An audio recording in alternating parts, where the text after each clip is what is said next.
মিঠিঝোড়া ধারাবাহিকে দেখেছিলাম রায় ওর অফিসের বসের সাথে দেখা করার জন্য অফিসে গেছে। সেখানে গিয়ে বলছে যে আপনাকে আমি একটা কথা বলতে চাই। তখন উনি বলেছেন যে আমি জানি তোমার সাথে অনির্বাণের ডিভোর্সটা হয়ে গেছে। বলল দেখুন স্যার, আমি আর এই কলকাতায় থাকতে চাইছি না, আমি অন্য কোথাও চলে যেতে চাই। তখন উনি জানতে চাইলেন ও কী করতে চায়। রায় শুনেছিল ওর বসের মুখে কালিম্পংয়ের কোনো এক স্কুলের কিছু স্টাফের দরকার আছে, টিচার ছাড়াও অফিসের কাজের জন্য কিছু মহিলা কর্মী দরকার, অ্যাডভার্টাইজও বেরিয়েছিল। উনি বললেন ঠিক আছে, জুপিটার স্কুল তো, তাহলে ওখানকার যে প্রিন্সিপাল সে আমার বান্ধবী, আমি ওকে জিজ্ঞেস করে তোমাকে সব আপডেট দেব। রাই বলল আমি আপনাকে বিব্রত করলাম, কিন্তু সরি স্যার, আমি এখান থেকে একটু দূরে চলে যেতে চাইছি, আমার এখানে আর ভালো লাগছে না, অনেক ঝামেলার সম্মুখীন হতে হচ্ছে। উনি রায়কে পছন্দ করেন, বলেছেন যে তুমি আমাকে স্যার না বলে দাদা বলতে পারো, তুমি আমার ছোট বোনের মতো, তুমি যখন বলছো আমি চেষ্টা করব। ও খুব খুশি হয়েছে, বলছে আমি বিপদে না পড়লে আপনাকে এরকম বলতাম না। বলছে ঠিক আছে, আমি দেখছি কি করতে পারি। ওদিকে রায় গেছে স্রোতের কাছে। স্রোতের কাছে যাওয়ার কথাই ছিল। স্রোত বলছে দিদিভাই, তোর এতক্ষণে মনে পড়লো আমার কথা? বলছে আমি তো আসতামই বল। বলছে তুই না এলে আমি তোর কাছে চলে যেতাম। এবার রাই কাশছে, বলছে তোর তো ঠান্ডা লেগেছে, সর্দি বসে যেতে পারে, আমি বুঝতে পারছি। আর এই সার্থক স্যার আমাকে একটা ওষুধ দিয়েছিলেন, এই কফ সিরাপটা খেলে তুই ঠিক হয়ে যাবি, তাই এইটা তুই খা। ও ওষুধটা প্রেসক্রাইব করলো। তারপর রাই জানতে চাইলো সার্থকের সাথে তোর কীরকম খবরাখবর, সব ঠিক হলো কি না। বলছে দিদিভাই তুই পারিস, কেন এইসব বলছিস? বলছে আমি জানতে চাইবো না আমার ছোটো বোনটা কেমন আছে না আছে? এবার বললো যে দিদিভাই তুই খুব তাড়াতাড়ি একটা ডিসিশান নিলি, আমাকে জানালি না, তোর ডিভোর্স হয়ে গেল। বলছে দেখ, তুই তখন পরীক্ষা দিবি, ব্যস্ত আছিস, আমি সকলকে বলেছিলাম যাতে তোকে না বলে। বললো তুই আমাকে এত পর করে দিলি, যা তোর সাথে আমি কথা বলবো না, তুই আমাকে ছুবি না। বলছে এরকম করছিস কেন স্রোত, তুই বোঝার চেষ্টা কর, তুই এখন ভালোভাবে পরীক্ষা দে। ও বলেছে আমি দূরে চলে যাব, দিদিভাই তুই যাস না, এত দূরে তুই চলে যাবি। বলছে দেখ এই শহরে আমি হাঁপিয়ে উঠেছি, আমার আর এখানে একদম ভালো লাগছে না, কিছুদিন একটু বাইরে যেতে চাই। আমি রাস্তায় বেরোলেই হয় দেখা হবে কোয়েলের সাথে, নয় নীলুর সাথে, নাহলে অনির্বাণের সাথে, আমি ওদের সাথে একদম দেখা করতে চাইছি না, তাই দূরে চলে যেতে চাইছি। বলছে তুই এত দূরে চলে যাবি, তোর সাথে তো দেখা হবে না। বলছে তোর পরীক্ষা হয়ে যাক, তোদের তো হানিমুন হয়নি, হানিমুনটা নয় ওখানেই করতে আসবি। বলছে তুই এমন করে বলিস, আমার ভালো লাগে না। ও অস্থির হয়ে যাচ্ছে, দিদিভাইকে খুব ভালোবাসে। এদিকে নীলু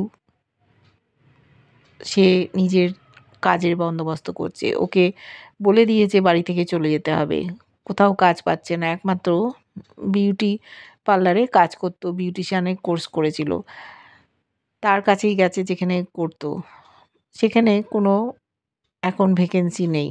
উনি বললেন যে তুমি আমার মুখ ডুবিয়ে দিয়েছিলে, চলে গেছিলে একটা ছেলের সাথে, আমাকে তো তুমি না জানিয়ে গিয়েছিলে, কী অবস্থায় পড়েছিলাম, তোমাকে আর বিশ্বাস করা যায় না।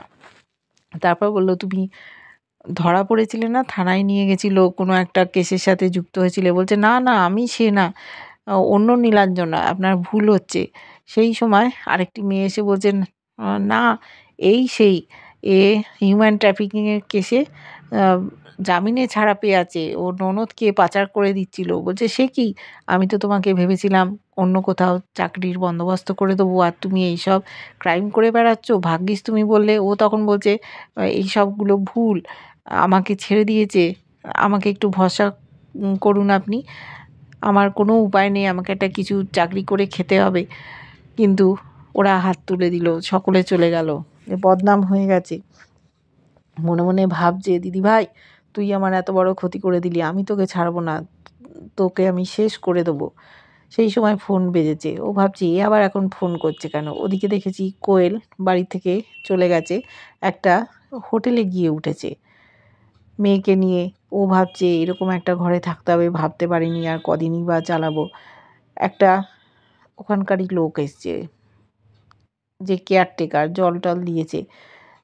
তারপর দেখছে বাচ্চা মেয়ে নিয়ে এসছে। ও আবার খারাপ মনে করলো, বলল দেখুন আপনি যদি কোনো কাজকর্ম করতে চান, বাচ্চাকে দেখাশুনো করতে হয়, আমাকে বলবেন, আমি বাচ্চাকে সামাল দিয়ে রাখবো। খারাপ ইঙ্গিত করছে, ওকে সবটাই সহ্য করতে হচ্ছে। মনে মনে সকলেই রায়কে দুষছে। রায় যদি এসে না বলতো তাহলে ওর সাথে অনির্বাণের এনগেজমেন্টটা হয়ে যেত। দেখেছি নীলু ওখানে এসে হাজির। নীলু বলছে তুমি এখানে? বললো তুমি কি আর উপায় রেখেছিলে? আমার এই অবস্থা তোমার জন্যই হলো। এবার দুজন দুজনকে দোষারোপ করছে, কে কার জন্য ক্ষতিগ্রস্ত হলো। কোয়েল বলল আমি যদি তোমার সাথে মিলেমিশে এইসব কাণ্ডগুলো না করতাম, আমি অনির্বাণকে যে করে হোক রাজি করিয়ে নিতাম। তখন বলল তুমি অনির্বাণদাকে বোঝাতে পারতে, নকল প্রেসক্রিপশান যদি আমি না বার করে দিতাম তোমায় ঠিক ধরে নিত। তুমি তো বলেই দিয়েছিলে তোমার ক্যান্সার আছে, ধরা পড়ে যেতে। আর তুমি তো নিশ্চয়ই একটা উদ্দেশ্য নিয়েই গিয়েছিলে ওই বাড়িতে, যে দিদিভাইকে সরিয়ে দিয়ে তুমি তোমার জায়গাটা ফেরত পেতে চেয়েছিলে। তোমাকে আমি সাহায্য করেছি। বলল তোমার ওই সাহায্যের কোনো প্রয়োজন ছিল না, তুমি আমাকে একটা ঘুঁটি হিসেবে ব্যবহার করেছিলে তোমার দিদির সংসারটা ভাঙার জন্য। আর তোমার সাথে আমি সাথ দিয়ে ভুল করেছি। আমার কি হাল হলো দেখো। কিছু টাকা অনির্বাণ আমার মুখে ছুঁড়ে মেরেছে, সেই টাকাটুকু দিয়েই আমাকে যে কদিন হয় এই বাচ্চা মেয়ে নিয়ে কাটাতে হবে। তারপর আমার কি হবে? ওর কাছে যে আংটি আছে, হীরের আংটি, সেগুলো লুকিয়ে ফেললো। মনে মনে ভাবছে নীলুকে কোনো বিশ্বাস নেই, হয়তো কেড়ে নিয়ে চলে যাবে, ওকে মেরেও ফেলতে পারে। ও জল খেতে চাইলো, জল দিল। নীলুকে দোষারোপ করছে তোমার জন্য আজ আমার এই অবস্থা হলো। বাচ্চা মেয়েটা চিৎকার করছে তোমরা থামো, তোমরা এরকম করো না। ও চুপচাপ সব শুনছে। রায়কে দোষারোপ করছে। ও তো বুঝতে পারছে রায়কে ভালোবাসতো, যে রায়ের কোনো দোষ নেই। নীলু বলছে আমাদের এমন কিছু প্ল্যান করতে হবে যাতে দিদিভাইকে শেষ করে দিতে পারি। আমারও তো তোমার মতো অবস্থা, এখানে কদিন থাকবো? কোয়েল বলছে আমার কাছে ৮০,০০০ ১,০০,০০০ বড়জোর আছে, সেই টাকা দিয়ে কদিন আমি চালাবো? তারপর আমি কোথায় যাব? বলছে যে এইরকম হোটেলে থাকবে, নাহলে ঝুপড়িতে থাকবে। আমারও তো সেই হাল হলো।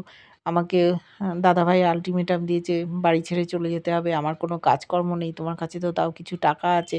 কিন্তু কোয়েল এইভাবে থাকতে চায় না। আর নীলুকে বলেছে তোমার সাথেও আমি মিলে কিছু করব না, তুমি আমাকে ভুল পথ দেখাচ্ছ, আমি এসব কিছুতেই শুনবো না।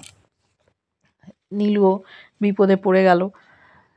কোয়েল বুঝে গেছে নীলুর সাথে হাত মিলিয়ে কোনো লাভ হবে না। ও চায় ওর দিদিকে জব্দ করতে, কিন্তু কোয়েল তো অতটাও হয়তো খারাপ না। নীলু হচ্ছে ক্রাইম করতে সিদ্ধহস্ত হয়ে গেছে। রায় বলেছিল স্রোতকে যে আমি আর অনির্বাণের সাথে থাকতে পারছিলাম না। অনির্বাণের সাথে থাকতে হলে আমাকে খালি প্রমাণ করতে হতো যে আমি কোনো অন্যায় করিনি। প্রত্যেকটা মুহূর্ত, প্রত্যেকটা দিন ওর নিজের সিদ্ধান্ত বলে কিছু ছিল না। স্রোত বলল যে ওই স্পাইনলেস লোকটা তোকে ফোন করেনি? অনির্বাণ সেন বলল আমি ব্লক করে দিয়েছি। বলেছে খুব ভালো কাজ করেছিস। বলল যে একদম জেলিফিশের মতো, কোনো মেরুদণ্ড বলে কিচ্ছু নেই। সেখান থেকে মুক্তি পাওয়ার জন্যই রায় এইসব কাণ্ড করেছে। অনির্বাণ নিজের অফিসে ছিল, অফিসে রায়ের কথা ভাবছে যে ও ভুল করে ফেলেছে, কোয়েলকে আবার বিয়ে করার চিন্তা করেছিল, রায় ওর উপযুক্ত ছিল। কিন্তু মনে মনে আবার ভাবছে আমি প্রত্যেকবার ভুল করেছি, এটা আমার ঠিক হয়নি। সেই সময় একজন পুরনো অফিসের কর্মী এসছে, তাকে ডেকে পাঠিয়েছিল অনির্বাণ। অনির্বাণও এই শহরে থাকতে চায় না, মুম্বাই অফিস থেকে এসে এই পোস্টটা নেবে। ও চলে যেতে চায় বাইরে, ওর আর এই শহরটা ভালো লাগছে না। তখন ওই লোকটা বলেছে দেখুন স্যার, রাই ম্যাডামের কোনো দোষ ছিল না। আপনি দেখুন, আপনার বন্ধুর কথায় রাই ম্যাডামকে চোর অপবাদ দিয়েছেন। আমি যদিও পুরনো লোক, আমি তাই কথাগুলো বলছি। আপনি নিজের চোখ কান খোলা রাখুন, চোখ কান খোলা রেখে সিদ্ধান্ত নেবেন, কারুর কথায় নিজেকে ভাসিয়ে দেবেন না বলে ও চলে গেল। তখন ও মনে মনে ভাবছে ঠিক কথাই বলে গেছে, সবটাই আমার দোষ। আমি রায়ের যোগ্য ছিলাম না। প্রত্যেকবার আমি ভুল করেছি, সেই ভুলে কোনো ক্ষমা হয় না। সন্দেহ করেছে, যে যা বুঝিয়েছে তাই বুঝেছে। রায়ের খুব কষ্ট হয়েছে। দিয়ার খাবার চুরি করেছে এমন অপবাদও ওকে শুনতে হয়েছে। এমনকি কোয়েলকে পচা খাবার খাইয়ে মারার চেষ্টা করেছে। যা বোঝাচ্ছে ও তাই বুঝেছে। নিজের কোনো সে ছিল না, নিজের কিছু ভাবতো না। এই নিয়ে একটা সমস্যার সৃষ্টি হয়েছিল। তারপর দেখেছি আমরা নীলুকে এবার বাড়ি থেকে বার করে দেবে ওর দাদাভাই।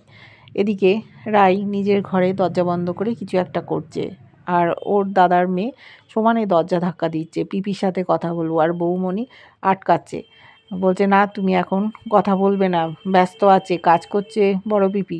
বলছে না আমি কথা বলবো। সেই সময় রায়ের মা এসছে। রায়ের মা এসে বলছে কী ব্যাপার, রায়ের ঘরে দরজা বন্ধ কেন, কী করছে বৌমা? তখন বলেছে যে রাই একটা ভিডিও কলে ইন্টারভিউ দিচ্ছে, আমি চরকিকে পাহারা দিচ্ছি, আমি জানি ও বিরক্ত করবে। ওর মা জানে যে দূরে কোথাও রাই চলে যেতে চাইছে, মেয়েটা হয়তো এখানে আসবে না। তখন বৌমণি বলল যে দেখুন মা, এখানে ও ভালো থাকবে না, ও যদি দূরে গিয়ে ভালো থাকে তাই থাকুক, না হলে ওর জীবনটা দুর্বিষহ হয়ে যাচ্ছে। সবাই মিলে ওকে আষ্টেপৃষ্টে ধরছে, ওর মাও কষ্ট পাচ্ছে, যদি আর মেয়েটা না ফেরে তাহলে কি হবে। রাইও উঠে পড়ে লেগেছে বাইরে কোথাও চলে যাওয়ার জন্য। এদিকে অনির্বাণও বাইরে চলে যাচ্ছে। এবার দুজনেই কি একই জায়গা যাবে? প্রশ্ন সেটাই, যে আবার হয়তো মুখোমুখি হবে রায়ের সাথে অনির্বাণ। এবার কি ও মেনে নিতে পারবে অনির্বাণকে, না দুজন দুপথে চলে যাবে? কোয়েলই বা কী করবে? নীলুর কী ভবিষ্যৎ? সবটা জানার জন্য আমাদের অপেক্ষা করতে হবে। কেমন লাগছে ধারাবাহিকটা জানিও। ভালো লাগলে লাইক, কমেন্ট, সাবস্ক্রাইব করো। আর যারা ফেসবুক পেজ থেকে দেখছো ফলো করে সাথে থাকার অনুরোধ রইল।